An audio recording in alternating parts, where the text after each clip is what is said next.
Today on Stronger Than Reason, we'll talk about taking that crazy, dangerous step from just listening to music to creating your own.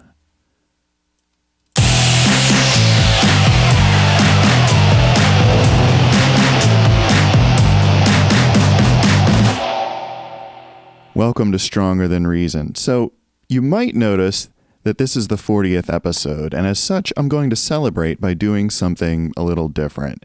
Instead of talking about some famous band, I'm going to tell a story about a band that isn't famous, but nevertheless had an enormous impact on my life. Now, I did warn you all about this at the end of the last episode, so don't look so surprised and disappointed. And a quick note for those listening to this as a podcast, there is a visual element to today's episode, modest as it may be, so you might want to check it out later on YouTube. A bit of a slideshow, as it were. So you probably gathered from the previous 39 episodes that I'm a fan of music. I've been listening to music as long as I can remember, even back in the 70s when I'd listen to my parents' records and 8-tracks. They had some great 7-inches. We had Hot Stuff by Donna Summer, Call Me by Blondie, and most importantly, King Tut by Steve Martin. And I started my own music collection when I was a young teenager, and I got kind of funny about it. I kept all of my tapes and CDs in a certain order. They had to be alphabetic by band or the artist's last name, and within each band they had to be chronological by release date. That order was, very important. And my original collection was all on cassette, many of them copied from friends. But I eventually jumped aboard the whole CD thing, as I said in the past, and that was due to a few factors. For one, the sound quality was clearly better than cassettes, and for another, they were smaller than vinyl, and at least at the time promised a longer shelf life. So even in the digital age, I kept buying physical copies of music. I like to own music. Streaming isn't really my thing. Like a lot of folks, especially the vinyl enthusiasts, I like to have a physical connection to the music. I like to have something to look at, liner notes to read, pictures of the band, some artwork, and that stuff. So if you're familiar with the Big Bang Theory, the theory that is, not the TV show. So the Big Bang itself was followed by a period of cosmic inflation, where the universe grew much larger in a very short period of time. And that was basically what happened to my music collection in college. I had access to some really legendary music stores, and my tastes were very wide-ranging. Today, I probably still own about 60% of the music that I bought during those years. I sold a bunch of it in the late 90s for cash when stores like Disco Round and CD Warehouse were all over. They would buy CDs for $3 and resell them for $7. And it's funny, but I do find myself repurchasing some of the records that I had sold now. I'll go look for something on my shelf, and I'm surprised it's not there. It's also weird to sometimes have a song pop up in my mind only to realize that I only own it on cassette. I never did get the CD or a digital copy. Maybe it's something I haven't actually listened to in 25 years, but I used to listen to it all the time. So those songs and albums end up being these amazing time capsules. I'll just bring them up on YouTube for a listen, or I'll go and repurchase it. And it immediately takes me back to 1998 or whatever it was. And that happened recently with bands like Ned's Atomic Dustbin and Widespread Panic. Those records were a part of my young adulthood just as much as New Order or KMFDM. But somehow they just didn't make that transition into my digital collection. They're like these animals that once existed, but that they left no fossil record. But I still have a lot of memories and emotions tied up in them. It's weird. Anyway, music was and is a huge part of my life. The 80s and 90s were a little different than now in the sense that music that you bought helped to define your identity. So your friends knew what you were listening to, and you knew what they were listening to. Every time you got in a car, the driver got to pick the tunes. That's just the rule. And that was an important mechanism for sharing music back then. I mean, we had other things. We had like the radio. But once we hit 16 or so, my friends and I pretty much stopped paying attention to the radio. We were mostly into alternative music, and the radio didn't play that. We had to find out about it from each other. a friend of a friend of a friend, that kind of thing, the 6 degrees of separation thing. It's kind of like social media, but the medium was in our brains. It wasn't on the internet. So the real mechanism for sharing and learning about new music was the fact that no two people had interests that completely overlapped.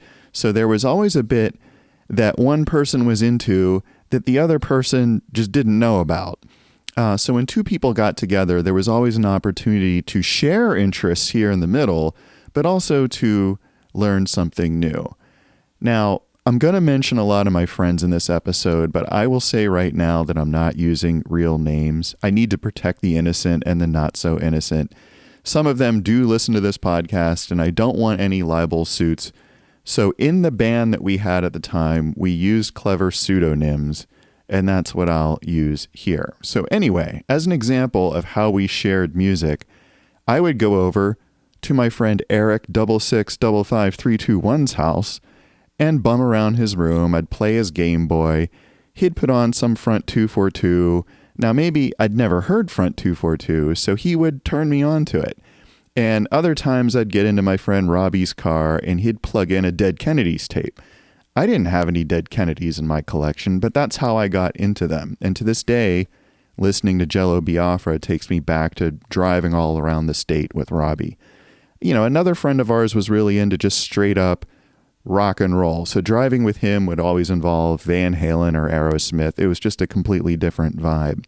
And my friend Alutaps was heavily into the Talking Heads, REM, bluegrass. My friend Neb was into Pink Floyd, Led Zeppelin, and the Grateful Dead. But like every one of these folks loved the Thrill Kill Cult as much as I did. And I may have mentioned that way back in the TKK episode. So the point was there was always some overlap, but we also had some differences, and we all kind of learned from each other. Of course, we would all advertise the bands that we liked. So logos and band names written on notebooks. We wore t-shirts. We had patches. There was the ever popular denim jacket with the band patch on the back. All kinds of ways that we communicated these things. And the bands that you listened to would say something about you. It would help people to get a handle on who you were, what you identified with, kind of a shorthand. I'm sure that still happens today. I don't know, but it was really, really obvious when I was a kid. Then we'd physically share music, mostly by copying cassettes. So everyone had a modular stereo system of some kind, some really fancy and expensive, and some were cheap. I had a cheap one.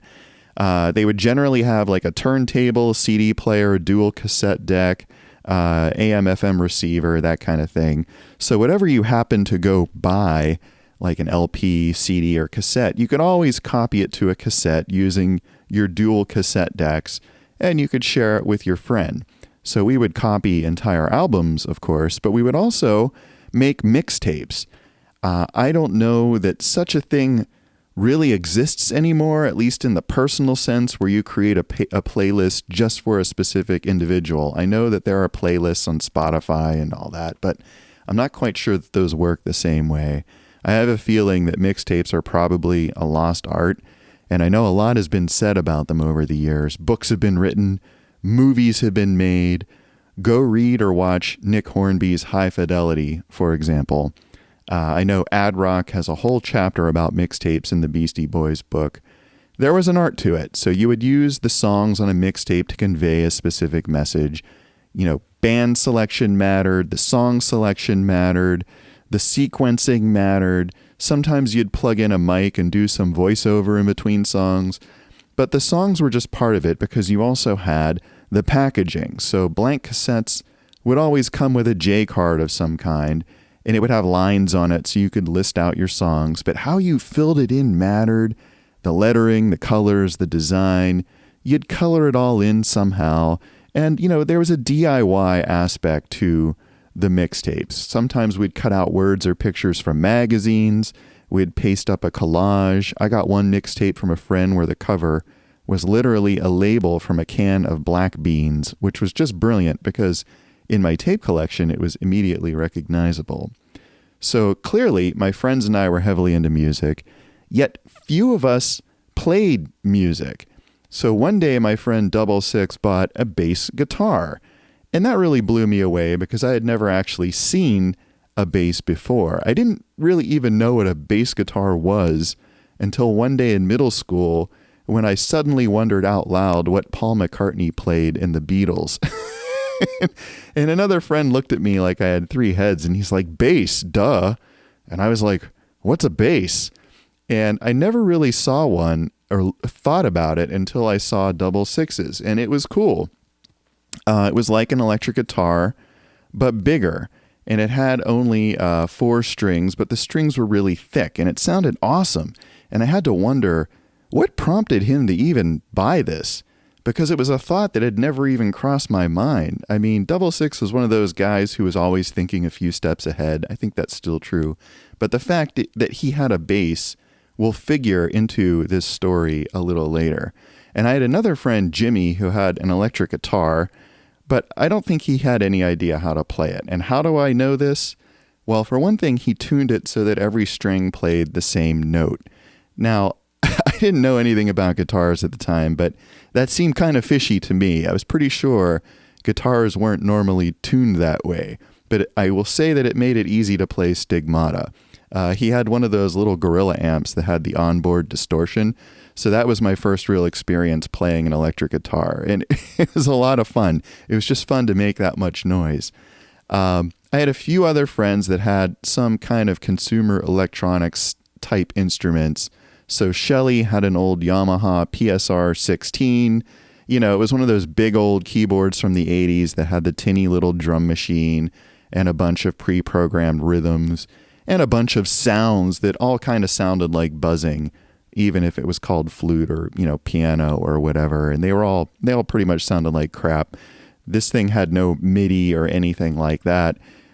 This one was somewhat cooler, though, since it had this digital synthesizer section over here. It was just a few sliders that you could move around to kind of affect the sound and trip it out. I think it also had a sustain button for some very simple, you know, reverb kind of effect. It was pretty much crap. But then my friend Matt had a cool Yamaha DD5. Okay, so this was something that actually his little sister owned, but we played with it anyway. She was kind enough to let us mess with it. And this was as if they took the crappy drum machine out of the keyboard and put it in its own unit. In fact, that's probably exactly what it was. And then they added these rubber drum pads so you could play along. And it all sounded terrible, of course. It was like 8-bit sound or something. It was just horrible. Finally, my friend Robby had an acoustic guitar, of course, and I think it was a Yamaha. And I mentioned it before because he's left-handed, so he would teach me chords and things, and I'd have to kind of relearn them upside down on a regular guitar strung for a right-hander. So it was a little confusing, but in fact, Robby was my first guitar teacher, if I really think about it. He taught me the basic open chords and let me play his guitar, so I was very grateful that he taught me what he did. So we did have some instruments floating around, but no one really got it together to have a band or anything. Personally, I didn't own any instruments at all, and my experience with playing music was being in the middle school band. I played percussion, which pretty much meant I was useless. More often than not, I'd play the big bass drum or the triangle or the cymbals. It was more or less an excuse to screw around for a period, and I don't recall taking drum lessons or anything like that. Now, way back in the past, when I was much younger, my mom got my sister and I to take piano lessons. I was probably 10 or so at the time. But strangely enough, that didn't work out. Maybe because, let me think about it. We didn't own a piano, so I could never practice. Now, my grandmother did have a piano, and she lived right across the street from my piano teacher. But the only person allowed to play that piano was my uncle. If my sister or I sat down to play it, my grandparents would yell, "Who's making all that noise? Who's banging on that piano?" So yeah, not super encouraging. And needless to say, we learned very little. Mostly I remember those lessons because my teacher had 2 cats, and they would occasionally run across the keyboard. I don't really even know. I didn't know anybody at the time who played in a band, not even like a teenage garage band or anything like that. No cover bands. So it's pretty strange that for being such rabid fans of music, none of us had any ambition to really play it ourselves. We looked up to musicians, but it never occurred to us to become musicians or even to play music with others for fun. But one day, all of that changed. And now I'm going to tell that story. First of all, because I think it's a little bit funny. And second, because it was a big step to take, crossing that line between consuming music and making it. It may have seemed like a little step at the time, but it's something that really changed my life. Making music, for me, is still a hobby. It's not a profession, but I've taken it pretty far as a hobby. And it's a big part of my life these days. I get a lot of pleasure and fulfillment from it. And it's one of those things where you could go as deep as you want. You could spend your whole life learning more and more and more and never learn it all. So it's really exciting in that way. Today, I really want to focus on that particular day and what happened next. I didn't do it alone. I did it with my friend Robby because, let's face it, it took guts. It took guts to sit down and say, you know what? Let's make our own music. As soon as you say that, you're taking a risk. Maybe no one will like it. Maybe it'll be crap. Maybe we'll fail. After all, I'm not a musician. I have no training, no skills. There was nothing in my life to really suggest I could make my own music. I didn't even own any instruments. So I'm not sure I would have had the guts to take that step without someone else. So I do owe it to Robby for being there and taking that jump with me. But let's zoom in on that day, or actually that night. I recall that it was late on a Saturday night. I was at Robby's. We were watching 120 Minutes on MTV, as we did. Now, for those who don't know, 120 Minutes was MTV's alternative show where they agreed to play the niche stuff in the middle of the night. So it was probably 1 a.m. or whatever. You have to imagine us sitting there waiting for something kick-ass like Ministry or Skinny Puppy or Nine Inch Nails to come on. And instead, Dave Kendall plays a song by a band we never heard of before. It was The Specials. Now, for those who aren't familiar, The Specials are a seminal ska band. They coined the term two-tone and pretty much defined the style. And the song we saw that night was A Message to You, Rudy, which is, of course, a classic. I know that now. And I just rewatched that video again for this episode as research. And I have to say that I get it now. I know more about The Specials and the whole two-tone movement. I have context. I can dig that song and the video for what they are. And I admit, they're very cool in their own way. I mean, ska in general is not my bag, but I can understand it. And I give them props. But 18-year-old me back in 1991, I did not get it at all. So Robby and I were sitting there, staying up all night, waiting for some hard-hitting industrial or punk or goth or whatever. And we thought, what is this reggae crap? We were outraged. So maybe brashly, we declared right there that we could make better music than that. And, you know, as soon as you do that,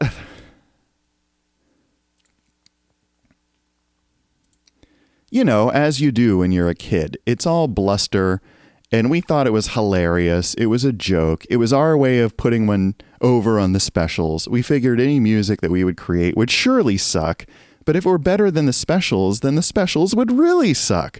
I mean, that was our idiot 18-year-old headspace, folks. It doesn't have to make sense now.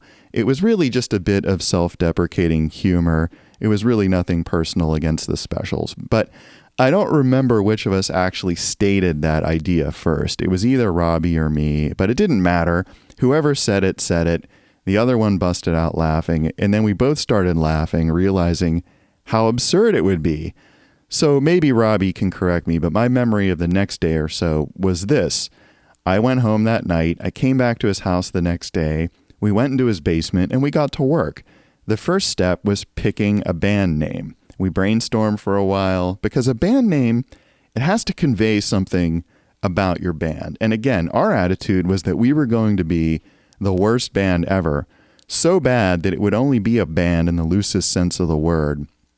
We had to have terrible lyrics, terrible songs, and so we had to give ourselves a terrible name, one that would make it very clear to any potential listeners that they had to set their expectations very, very low.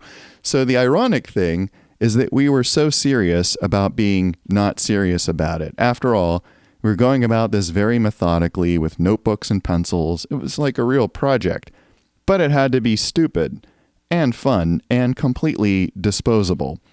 So after about 5 minutes of consideration, we settled on a band name, and it was this, the Spoonheads.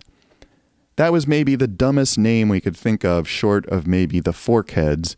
Of course, nowadays, there are plenty of bands out there called the Spoonheads, but let me assure you that my band, the Spoonheads, is nowhere on the internet. And I know because I search for that stuff in case one of my friends or someone happened to post anything, but I came up completely empty, 0 hits. So if you're seeing Spoonheads bands, they're not mine. I guarantee that all those bands are newer, merely riding on our coattails because we founded the original Spoonheads back in January of 1991.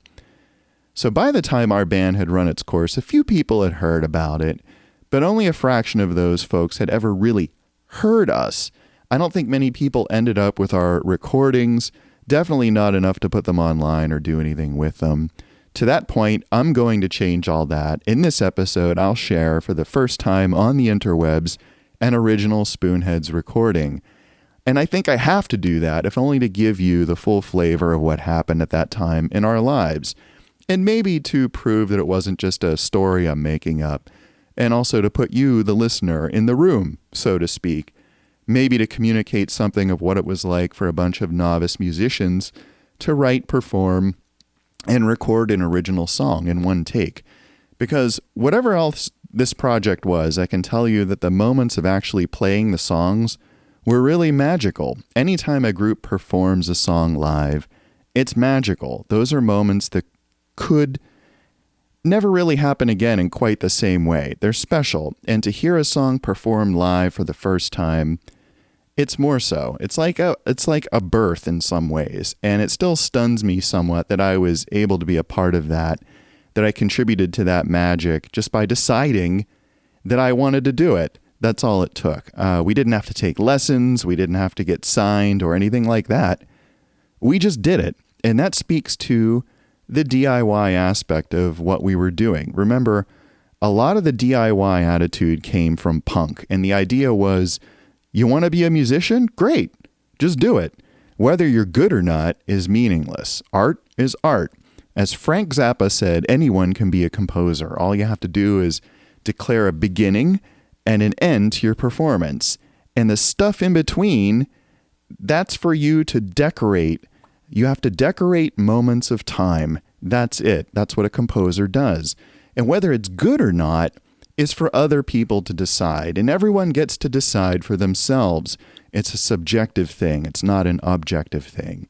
The role of the artist is just to create art, or at least point it out. And here I'm thinking of the ready-made art of Marcel Duchamp. You can also just declare that something is art. The bar for art is very low. So whatever else it did, punk encouraged everyone to become an artist. So in its most basic form, punk says not to worry about the judgment part. Just make art. Make it joyously and loudly, any way you want to, free from anyone else's expectations. Of course, punk evolved from that early ethos, and today is kind of a shorthand for people behaving in a very narrow and specific way, namely mohawks, safety pins, torn clothes, and 2-minute songs. And God forbid if you deviate from that formula, because you ain't punk. But true punks know it's not about that formula. It's really giving yourself permission to express yourself as you see fit. And this fits into the idea of praxis, not the fusion band, but the philosophy. Praxis is the act of practicing and learning by doing. In other words, instead of studying something endlessly, just do it. Try it. And as Tony Wilson used to say, praxis makes perfect. But in his case, it led him to spending all of New Order's fortune and driving factory records into the ground. But another thing comes to mind here, and it's something called NaNoWriMo. Maybe you're familiar with it. NaNoWriMo. It's short for National Novel Writing Month. And if you aren't aware, every November is a National Novel Writing Month. You can learn more about it at nanowrimo.org. I'll put some links in the description. Now, they have adapted the punk ethos to say that anyone can write a novel. It really comes down to math. That's right, it comes down to math. So suppose on each of the 30 days in November, you sit down and write 2,000 words of something, some story. The story itself hardly matters. It can be absolutely anything. But if you sit down and mechanically produce 2,000 words a day for 30 days, then the good people at NASA assure us that you'll have written 60,000 words, which is, not coincidentally, the length of a shortish novel. So how long does it take to write 2,000 words? Well, that depends on how fast you can type or write by hand, maybe an hour or two. But the point is that it's only a matter of committing to putting in that work. The math doesn't lie. Okay, the result is assured. If you write long enough, you'll eventually write a novel. Now, NaNoWriMo makes it very, very clear your novel might not be great. It might not even be good. But what is great or good? They're just subjective things. They're judgments made by each person who would read your novel. And what do you care what they think? The point of NaNoWriMo is to set up a community of novelists and novelists-to-be to encourage each other, to commiserate with each other, just to help each other finish the race, to help as many people as possible reach that finish line on November 30th. So it's like running a 10K or a marathon. You do it just to say you did it. There's really no health reason to do it. In fact, sometimes running a long road race can be anything but healthy. You do it to say you did it.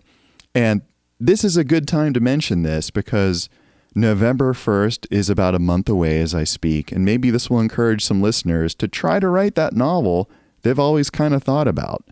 Now, you might ask, did I do this? Did I write a novel just to do it? Of course I did. Yes, I'm a novelist. I admit it. You can be too. Now, I didn't strictly follow NaNoWriMo, but I was encouraged by them to write a novel a few years ago. And it sat on a shelf for many years, but lately I've been thinking, I should self-publish that. So I'm working on that. Personally, I like my novel. I don't think it's terrible. I think it came out pretty well, but that's just like my opinion, man. You might think it sucks. Maybe I'll drop a link to it here someday in this show. I don't know, once I get it out there. We'll see. But to tie it back to this story, NaNoWriMo is doing for writers what we were doing in 1991, just giving permission. In our case, we were just giving ourselves permission to do this thing, to write and record music, regardless of the outcome. It might suck. It would probably suck, but damn it, we just wanted to cross that finish line. For us, it was about finishing the race. It wasn't about how fast we ran it or what place we came in. Now, it's also worth pointing out that we decided to write and record original music, not play covers. I mean, we were in this whole hog. The mission was to write and record new music, not to play somebody else's. And there is nothing wrong with playing other people's music. It's what most musicians do. Think of any concert band or orchestra, for instance, not to mention every bar band you've ever heard. So there's nothing wrong with any of that. Playing music of any kind is great, and I highly recommend it. I'm not here to say that what we as knucklehead teenagers were doing was any more noble or whatever than the lady who plays first violin in the symphony. I just want to point out that there's a difference between composing your own music and playing music someone else wrote. They're two completely different things. For sure, some of the world's most accomplished musicians have never played anything they've written themselves, and that's fine. Personally, I've tried both. A lot of people have. That's nothing special. I can say for me that there's an extra satisfaction in doing it all myself, writing, performing, recording, to myself bring a new song into the world, one that didn't exist before. It's a satisfaction I've never felt by playing covers. So, getting back to the story, we now had a band name, and we needed some songs. Now, remember, we didn't have any instruments other than Robby's guitar, so we figured we'd write some lyrics. So we opened our notebooks and sharpened our pencils, and we spent that afternoon writing the dumbest song lyrics we could think of. And we came up with ideas for about a half a dozen songs. I can tell you, we were absolutely pleased with ourselves. We were grinning ear to ear. We thought we were the funniest, most clever people ever. I came up with what I thought was a hilarious song title, Instant Arsenic Death. I used to write gross things on my video cassettes at home, the tapes I used to record like 120 minutes in The Simpsons, just to like scare my family away from them. So I had some of these tapes like, here's violent, bloody gore. And here is bloody, lumpy innards. And here is buckets o' entrails. Yeah. Go back and listen to the TKK episode for detail on why I thought that was hilarious. I'm really not going to explain that again. But anyway, instant arsenic death was a phrase that was kicking around in my head. And we laughed for ages about what a song called Instant Arsenic Death might sound like. I think I also wrote a song, some lyrics about a truck stop that afternoon. So Robby wrote some songs too. I don't recall which ones, but there we were. We had a band name and we had some lyrics, and now we needed some music. This was a sticking point.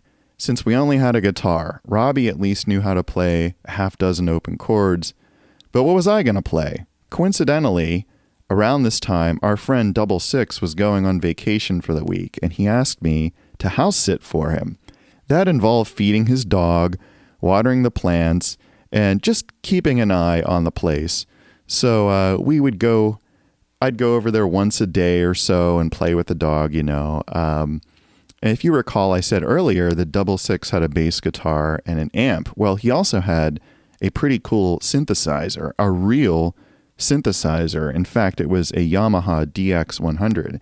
And somehow my young adult brain put all this together, put it into a plan that my current adult brain is a little shocked by. I would never, ever have done this if I were even a little bit older and more responsible. But to me, at 18, it just made sense. There was no harm in it. This was just a simple matter of problem solving. And I'm sure you can see it coming a mile away. And even now you're saying, oh no, but oh yes. I invited Robby to help me with my house sitting. And we went over there and borrowed Double Six's gear to do a little recording. So the way it worked was like this.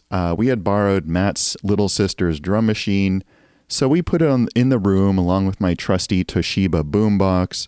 I plugged in 2 little dictaphone mics so we could record in stereo. We also found Double Six's bass and synth and had those on standby ready to go, and we just went for it.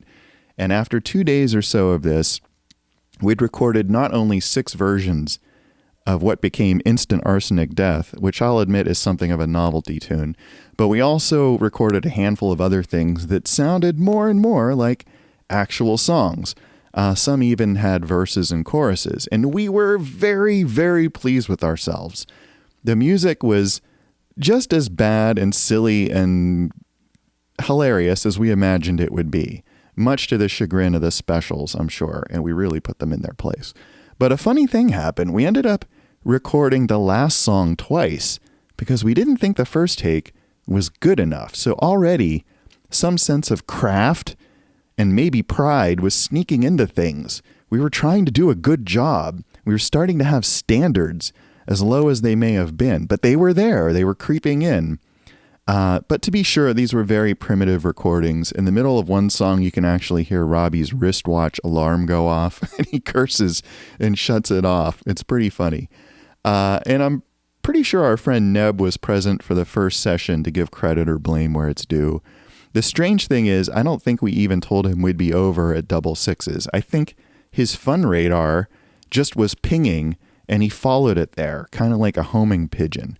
So cut to about a week or so later, Double Six and his parents come home, and they were pleased the house hadn't burned down. They were pleased the dog seemed happy. So at a discreet moment, I pulled Double Six aside, and I told him what we had done. He was bemused, and he listened to our tape with some surprise, like, "You guys did all this in my room?" But fortunately for us, he was into punk himself. He got it, so he didn't disown us as friends or just call the cops. Instead, he saw the funny side and even offered to contribute in the future, and you'll hear his contribution shortly. Meanwhile, Robby and I were on a roll. We continued to write and record. We made the next few songs at his house on the assumption that Double Six's parents wouldn't be too keen. We considered this next batch of songs to be our next album, maybe our first proper album, considering that the first one was kind of an EP with all those versions of Instant Arsenic Death. But once again, we needed a name for the album. So I remember we wrote a bunch of ideas on a piece of paper and literally stuck it to his dartboard. And one dart throw later, we had our song title. And it was this: Grandma Ethel's Old-Fashioned Recipes for Noise. Again, the idea was to communicate stupidity through the title, which I think we achieved. So these days, I like to think that really what we were doing here was blazing a trail that Tenacious D would someday walk, making absurd, funny, mostly acoustic songs. Of course, we preceded the D by 3 years, I'm just saying. But I could see Tenacious D covering the Spoonheads and having it go pretty well, because it was the same kind of humor. So Jack and Kyle, if you're watching this, please take note. Another funny thing happened around this time. Word started getting around. Hey, these guys had the nerve to start an actual band. So more and more of our friends wanted in on this silly fun. Shelly let us borrow her keyboard, and she played on a track. Another guy named Cliff came into the picture, and he played guitar. The key event was our friend Alutaps getting involved. And you might remember him as the U2 fan. I talked about him in a couple previous episodes. He was our age, but somehow seemed a bit older. Like, he was more mature. I think he just had his act together more as a high school senior heading into college. But for sure, he was an actual musician, unlike the rest of us. He played tuba in the school band, but he was really one of those people who could play any instrument well. So his older brother happened to have a beautiful Rickenbacker bass in the attic, and soon enough, his attic would become our base of operations, with Alutaps supplying some really cool bass and some overall musical direction.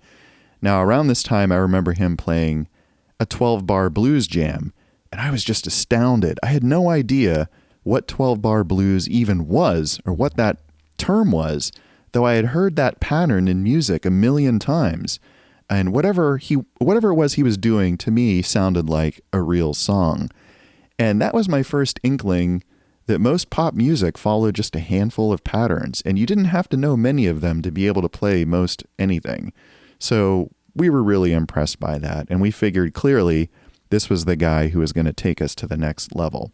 So around this time, late March 91, Alutap's parents went out of town.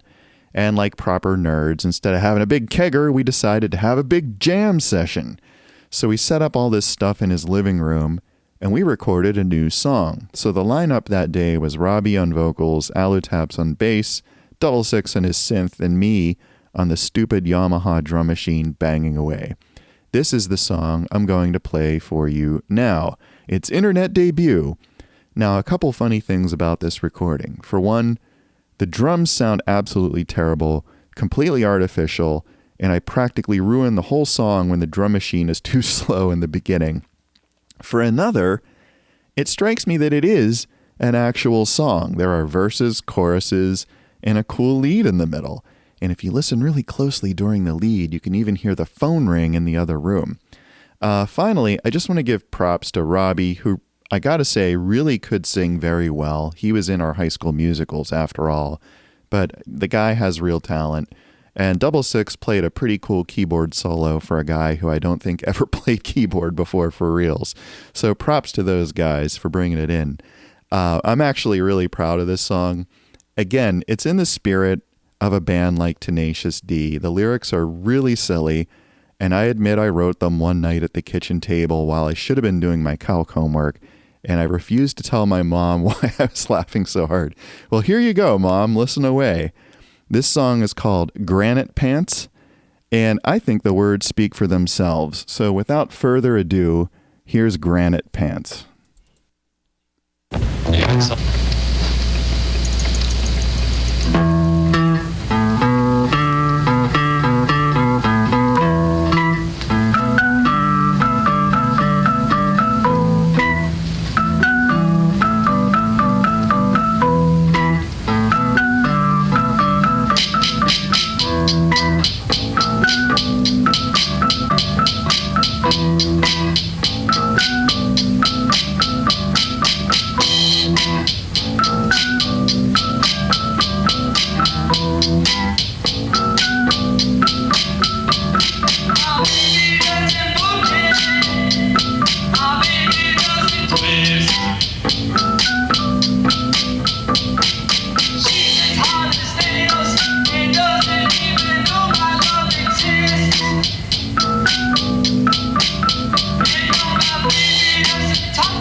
was Granite Pants by the Spoonheads. Notice how we stuck the ending. It was actually pretty badass, like we knew what we were doing. Now, we might have spent 10 minutes coming up with the music and arrangement before recording that. Again, that's the nature of live performance. Just capturing lightning in the bottle, you know. And I gotta say that it was a tough call to play that song or our other signature tune, which was called Lick the Bug Zapper. Great song, but I'll have to save that one for now. And, you know, so what, right? I'm not telling you this because I think my high school band was great or even good, or because I want to promote these 30-year-old songs. I'm interested in what drove us to create music of our own, that creative spark, hoping maybe it'll inspire someone else to be creative too. But you might ask, why did we need to record any of this? Wouldn't it have been just as satisfying to do it in the moment, just to have the memory? Well, I would argue that all three ingredients were the magic sauce here. We had to write the music. We made it entirely on our own. The idea of the song didn't exist, and then it did because of decisions we made. And then we performed it. We brought the song to life. The four of us played our parts. We expressed ourselves in the moment. We listened to each other and responded. And I'd argue that the sum was greater than any of the parts. It was a real communal moment of creation. And that was true not just for this song that I just played, but for all the songs we made together. And finally, we had the foresight to record it, because that song now exists not as a memory, but as a thing in this world. And now that I put it on the internet, it will continue to exist probably until the heat death of the universe. You know, in theory, someone 50 years from now might stumble across it, get a laugh, and decide to record a new version, and so it goes. Or maybe Jack Block will hear it and decide to record it as a Tenacious D B-side. That would be pretty rad. But those three steps, writing, playing, and recording, to me, those were the things that made it feel like a real accomplishment to me. Now, you might ask, what good did it do for me? What did I do for any of this? Did I parlay it into a rewarding career as a popular musician? Obviously not. Just like in a Bryan Adams song, we all went to college, the band eventually broke up, and we all went our separate ways. Now, it's funny just to think about this, you know, in hindsight and talk about it in email or whatever. It's just a good memory from our high school days. Did I continue writing original music? Not at first. The next 15 years or so were rough music-wise. I had a lot of other things going on in my life. And also beyond a boombox, I didn't really know how to record. I did eventually get a 4-track recorder, but it wasn't very inspiring. It was actually pretty complicated and primitive. And, you know, truth be told, the sound quality was crap. Besides, with like changing jobs and moving constantly, I had little time for serious music projects. However, at one point I did buy a drum set and I learned to play drums, and I bought, you know, guitars as you do. And strangely enough, my dad got into music as well. What happened was I bought a bass from this guy in my hometown. He was a former pro musician who was kind of a Johnny Appleseed of rock music. And God bless those guys. They're all over the place.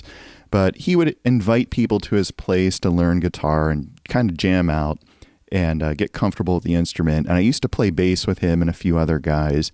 But then I got a job out of town and had to move away. And my dad knew this guy through a mutual friend and somehow got recruited to take my place. My dad had never held a guitar before in his life, and he's probably, at that point, about as old as I am now. But because of that, nearly 30 years later, my dad is now an accomplished rock bassist.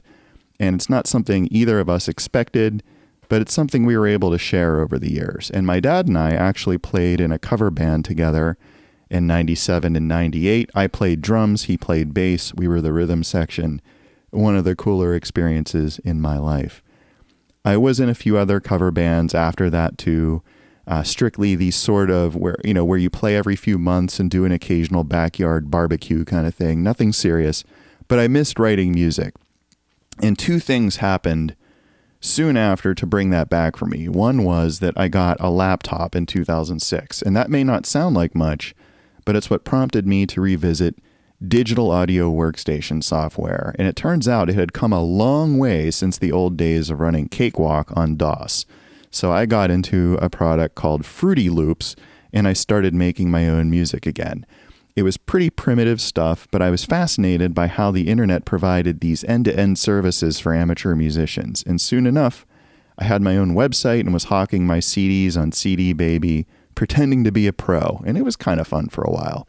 But then in 2008, while shamelessly promoting my new album on a local forum, some rando reached out to compare notes. He and I got to talking and realized we had very similar musical interests.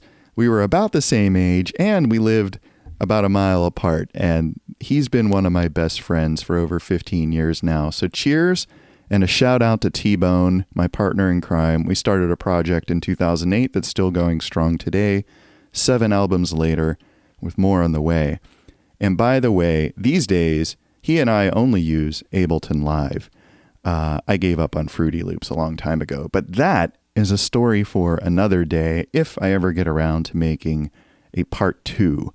So you might be asking by now, what is the point of your story? Again, the point is not that we had a high school band. The point is that I encourage everyone listening to be a creator. If you're a fan of music, maybe you'll be a fan of creating it.